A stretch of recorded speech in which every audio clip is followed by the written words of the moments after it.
Hello बच्चों, welcome back to my channel. कैसे हैं आप सब लोग। आप लोग के लिए यूपी टीजीटी पीजीटी का जो आप लोग का एग्जाम होने वाला है जून में, उसके लिए मैं प्रैक्टिस सेट लेकर के आ रही थी।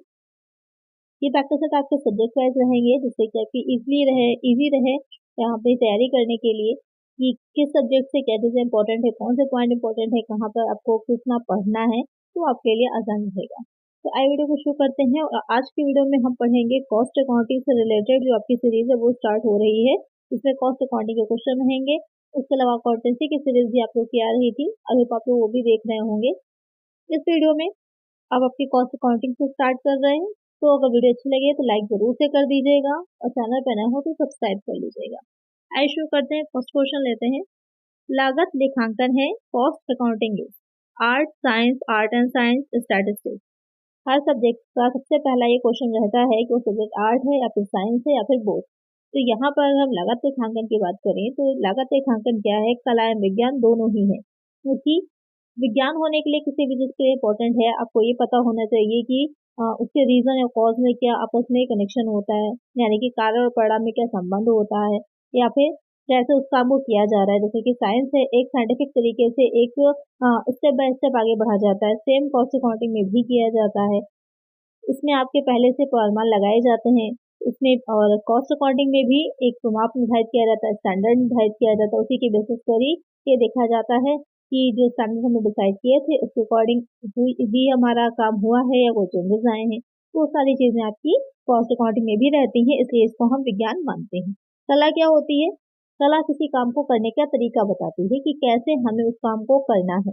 तो यहाँ पर अगर लागत लेखांकन की हम बात करें तो इसमें भी अकाउंट्स प्रिपेयर किए जाते हैं, लागतें कैसे कंट्रोल की जाए, कितनी आ रही हैं, विज्ञान के थ्रू पता चल गया। कैसे उन पर कंट्रोल किया जाना है, स्टैंडर्ड कॉस्टिंग हमने करी तो हमको ये आइडिया लग गया कि जो है जो उत्पादन हो रहा है उसमें कितना वेरिएंस आ रहा है, जिसको कि आप रिचर्ड बोलते हैं कि वेरिएंस कितना हो रहा है, उसी के बेसिस पर हम आगे कंट्रोल करते हैं। तो यहाँ पर लागत लेखांकन कला और विज्ञान दोनों ही है। तो यहाँ पर क्या आंसर होगा? Option C. चलिए नेक्स्ट क्वेश्चन है। लागत लेखांकन का उद्भव हुआ। कॉस्ट अकाउंटिंग ऑरिजिनेटेड इन, बहुत इंपॉर्टेंट क्वेश्चन है, बहुत पूछा जाता है कि लागत लेखांकन कॉस्ट अकाउंटिंग होती है उसका ऑरिजिनेटेड कहाँ से हुई है। Due to the limitation of financial accounts, due to the limitation of cost accounts, management account या फिर स्टैंडर्ड अकाउंट। कि किसकी कमी या किसकी सीमाओं के कारण, कि वित्तीय लेखों की सीमाओं के कारण हुआ है, लागत लेखों की सीमाओं के कारण, प्रबंध लेखों की या फिर स्वाप लेखों की। तो लागत लेखांकन का जो विकास हुआ है, तो जो फाइनेंशियल अकाउंट्स रखे जाते हैं, वित्तीय लेखे रखे जाते हैं, जैसे कि जो जर्नल बनाया, लेजर बनाया, फाइनल अकाउंट प्रिपेयर किए जाते हैं, उसमें कुछ ऐसी सीमाएं होती हैं, कुछ चीजें ऐसी होती हैं जिनका लेखा अलग से नहीं किया जाता, इतना ज्यादा क्लासिफाई करके नहीं दिखाया जाता। तो इस वजह से यहाँ पर कॉस्ट अकाउंटिंग की आवश्यकता होती है, जैसे कि हम जान सके कि हमारी डायरेक्ट कॉस्टिंग क्या आ रही है, इनडायरेक्ट कॉस्ट क्या आ रही है, या अलग अलग डिपार्टमेंट की कॉस्ट कितनी आ रही है, कहाँ पर हम कंट्रोल करें, ये सारी चीजें हो जाती हैं। तो एक आंसर यहाँ पर हो जाएगा ऑप्शन ए कि जो लागत लेखांकन है वो वित्तीय लेखांकन की सीमाओं के कारण ही ये कहें कि हम लेखे रख रहे हैं या लेखों को रखा जाता है। चलिए नेक्स्ट क्वेश्चन है। The institute of cost and work accountant of India का प्रधान कार्यालय स्थित है। The head office of the institute of cost and work accountant, इसको शॉर्ट में ICWA भी बोला जाता है। ये क्वेश्चन बहुत पूछा जाता है, इंपॉर्टेंट है। तो यहाँ पर ये क्वेश्चन जो पूछ रहा है कि इसका कार्यालय कहाँ पर है, यानी कि इसका हेड ऑफिस कहाँ पर है, कोलकाता में, जयपुर में, आगरा में, मुंबई में। बहुत ही मोस्ट इंपॉर्टेंट क्वेश्चन है, कई बार आया हुआ क्वेश्चन है, कोलकाता में है। एक आंसर क्या हो जाएगा? ऑप्शन ए हो जाएगा। और ये स्टैब्लिश कब हुआ था ये भी क्वेश्चन आपसे पूछ सकता है, तो इसका आंसर आप सभी बच्चे मुझे कमेंट करिएगा कि इसकी स्थापना किस सन में हुई थी। चलिए नेक्स्ट क्वेश्चन लेते हैं। लागत लेखांकन यहाँ पर पूछ रहा है कि जो कॉस्ट अकाउंटिंग होती है, is a branch of accounting, is a branch of standard accounting, is a branch of financial management, is a branch of marginal accounting. ये जो आपकी कॉस्ट अकाउंटिंग होती है, लेखांकन की एक शाखा है, स्वाप लेखांकन की है, वित्तीय प्रबंध की है, सीमांत लेखांकन की है। तो यहाँ पर आपको पता ही होगा जो अकाउंट्स है, अगर हम बात करें जो अकाउंटिंग की जाती है उसकी बहुत टाइप की रहती है। यहाँ पर सबसे ज्यादा जो प्रचलित है या आप लोग सुनते हैं वो आपकी फाइनेंशियल हो जाती है, कि जो फाइनेंशियल यानी कि वित्तीय लेखांकन जो होता है। लेकिन इसके अलावा भी बहुत टाइप की रहती है, कॉस्ट अकाउंटिंग रहती है। अगर हम बात करें कारपोरेट अकाउंटिंग हो जाती है, यानी कि अलग अलग विभागों में अलग अलग तरह से होती है। कारपोरेट अकाउंटिंग है, उत्तरदायित्व लेखांकन होता है, रिस्पॉन्सिबिलिटी की अकाउंटिंग उसकी रहती है। इसके अलावा हम बात करें तो कर लेखांकन भी होता है, टैक्स अकाउंटिंग, कई तरह की यहाँ पर आपकी अकाउंटिंग रहती है। तो लागत लेखांकन जो वो मोस्टली क्या मेनली आपकी क्या है, लेखांकन की एक शाखा है, is the branch of accounting. एक आंसर यहाँ पर हो जाएगा ऑप्शन ए। चलिए नेक्स्ट क्वेश्चन है लागत लेखांकन का मुख्य उद्देश्य होता है, the main objective of cost accounting is. Main objective क्या रहेगा लागत लेखांकन का? To determine per unit, to find out profit, to audit, to fix responsibility. तो लागत लेखांकन का मुख्य उद्देश्य क्या रहेगा? मेन ऑब्जेक्टिव जो जिस पर्पज से कॉस्ट अकाउंटिंग का काम किया जाता है तो वो मेनली होता है आपका प्रति इकाई निर्धारण, यानी कि टू डिटरमाइन पर यूनिट कि एक यूनिट को बनाने की कॉस्ट कितनी आ रही है। उसकी अगर आप देखें कि कॉस्ट अकाउंटिंग की जो मेथड्स होते हैं तो यूनिट कॉस्टिंग रहता है, उसमें भी आपकी यूनिट कॉस्टिंग में इकाई लागत जिसे हिंदी में कहा जाता है, एक इकाई की लागत निकाली जाती है। या इसके अलावा प्रोसेस कॉस्टिंग होती है तो वहाँ पर प्रोसेस जो होती है उसमें भी पर यूनिट निकाला जाता है। जितने भी आपके रहते हैं इसमें कॉस्टिंग की जाती है और पर यूनिट भी निकाला जाता है, जिससे कि हमको ये पता चलता रहे कि एक यूनिट को बनाने में कॉस्ट कितनी आ रही है। तो एक आंसर क्या हो जाएगा? ऑप्शन है कि प्रति इकाई लागत निर्धारित करना। चलिए नेक्स्ट क्वेश्चन है, लागत लेखांकन में शामिल है कॉस्ट अकाउंटिंग इनपुट्स। जो टीजीटी पीजीटी में क्वेश्चन आते हैं वो आपके इसी तरह के ही क्वेश्चन रहते हैं। अलग अलग पेपर का स्टैंडर्ड अलग अलग रहता है। जो टीजीटी पीजीटी यूपी में स्पेशली आ रहा है पेपर या जिस तरह के क्वेश्चन आ रहे हैं वो मेनली आपके इसी टाइप के ही रहते हैं। आपको तैयारी जो करनी है उसी को ध्यान में रखकर करनी है। नेक्स्ट क्वेश्चन यहाँ पर लागत लेखांकन में क्या शामिल होता है? Accounting of cost, controlling cost, to do cost only all, यानी कि लागतों का लेखा करना, उनका नियंत्रण करना, उनका नियोजन करना। तो यहाँ पर लागत लेखांकन की हम बात करें तो उसमें क्या चीज शामिल होती है? तो उसमें आपकी तीनों ही चीजें आ जाएंगी, ऑल, लेखा रखना भी, उन पर कंट्रोल रखना भी और उनका नियोजन करना भी। तो एक आंसर है ऑप्शन बी, यानी कि मेनली आपकी कॉस्ट से रिलेटेड ही होती है, लागतों से रिलेटेड होती है। तो यहाँ पर एक आंसर है ऑप्शन। नेक्स्ट है लागत लेखांकन का मुख्य उद्देश्य क्या है? The main objective of cost accounting, कि मेन ऑब्जेक्टिव क्या होता है? अधिकतम लाभ, इसका मूल्यांकन में सहायता, प्रबंधकों को सूचना देना, विक्रय मूल्य निश्चित करना। Maximise profit, help in stock valuation, provide information to manager, fix selling price. तो यहाँ पर मेन ऑब्जेक्टिव क्या रहता है? प्रबंधकों को सूचना देना। जो प्रबंधक होते हैं, जो मैनेजमेंट होता है, वो क्या करेगा? उसका मेन जो भी निर्णय उसको लेने होते हैं, वो निर्णय लेने के लिए, डिसीजंस लेने के लिए जो आपकी कॉस्ट अकाउंटिंग के खाते रखे गए हैं, लेखे रखे गए हैं, उनका यूज करता है, जिससे कि वो ये देख सके कि कहाँ पर किस तरह का आवश्यकता है निर्णय लेने की, कहाँ पर कंट्रोल करना है, कैसे हमें अपनी पॉलिसी तैयार करनी है। तो उसके लिए प्रबंधकों को सूचना देना उसका मेन ऑब्जेक्टिव में आता है। एक आंसर हो जाएगा ऑप्शन सी। चलिए नेक्स्ट क्वेश्चन है,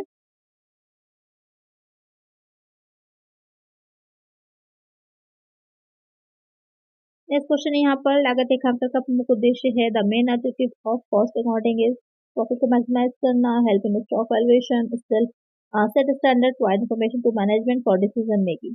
यहाँ पर क्वेश्चन कह रहा है कि जो आपका लागत लेखांकन है उसका मुख्य उद्देश्य क्या है? तो सेम वैसे ये भी क्वेश्चन है, यहाँ पर भी आपका आंसर डी हो जाएगा कि निर्णय हेतु प्रबंधक को सूचना जो इन्फॉर्मेशन होती है वो प्रोवाइड कराना, जिससे कि जो प्रबंध है वो आसानी से डिसीजन ले सके। तो नेक्स्ट क्वेश्चन को देखते हैं, लागत लेखा विधि क्या है? Cost accounting method classifies expenses, makes proper division of expenses, finds out the cost per unit of the product produce, performs all the above function. तो लागत लेखा विधि क्या है? आपका क्वेश्चन कह रहा है व्ययों का वर्गीकृत करती है, व्ययों का उचित विभाजन करती है, उत्पादित वस्तु की प्रति इकाई लागत ज्ञात करती है, तो सभी कार्य करती है।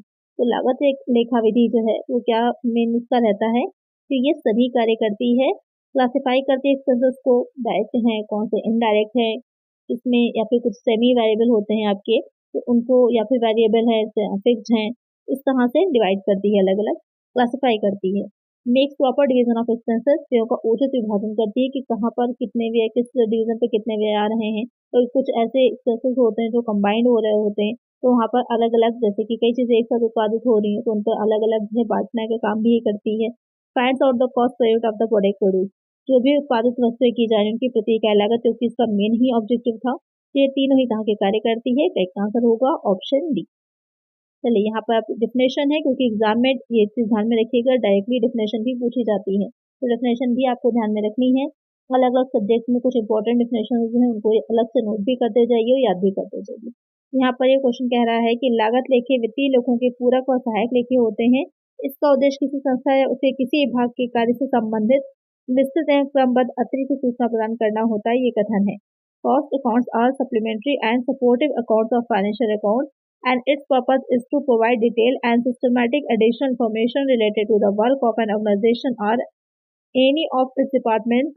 This statement is of डिक्सी का है, विक का है, सकार का है या फिर डॉबर का है। तो यहाँ पर आपसे क्वेश्चन जो कह रहा है, एक डिफिनेशन है, आपको बस बताना है कि किसने दी है। तो यहाँ पर सीधे सीधे आंसर होता है कि ये डिफिनेशन आपके डिक्सी ने दी है और आपको इसको याद करना पड़ेगा।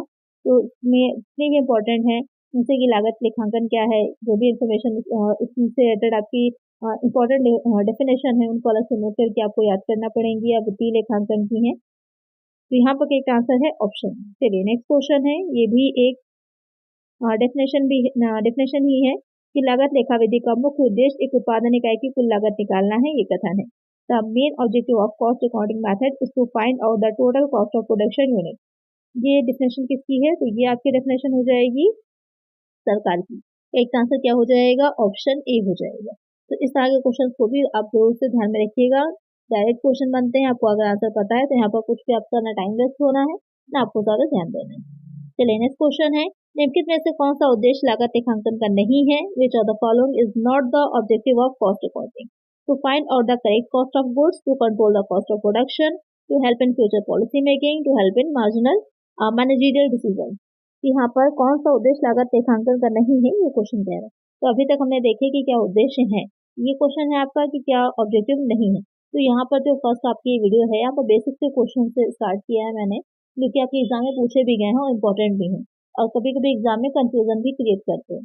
यहाँ पर क्या उद्देश्य नहीं है? वस्तुओं की सही लागत ज्ञात करना, उत्पादन लागत को नियंत्रण करना, भावी नीति निर्धारण में सहायता करना, प्रबंधकीय निर्णयों में सहायता करना।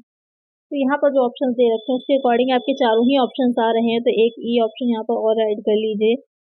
इसमें हम नन ऑफ द अबव कर सकते हैं, यानी कि उपरोक्त में से कोई नहीं। तो ये नन ऑफ द अबव क्यों हो जाएगा? क्योंकि ये चारों ही क्या है, लागत भी ज्ञात की जाती है, नियंत्रण भी किया जाता है, भावी नीतियों का निर्धारण में भी सहायता होता है, प्रबंधकीय निर्णयों में भी सहायक होते हैं।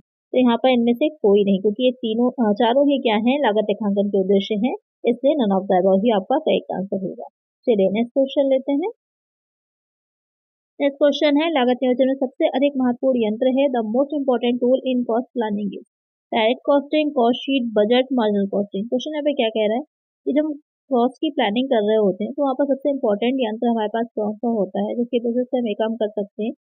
प्रत्यक्ष लागतें, लागत पत्र, बजट, सीमांत लागत। तो वो हो जाता है आपका लागत पत्र। कॉस्ट शीट तैयार की जाती है।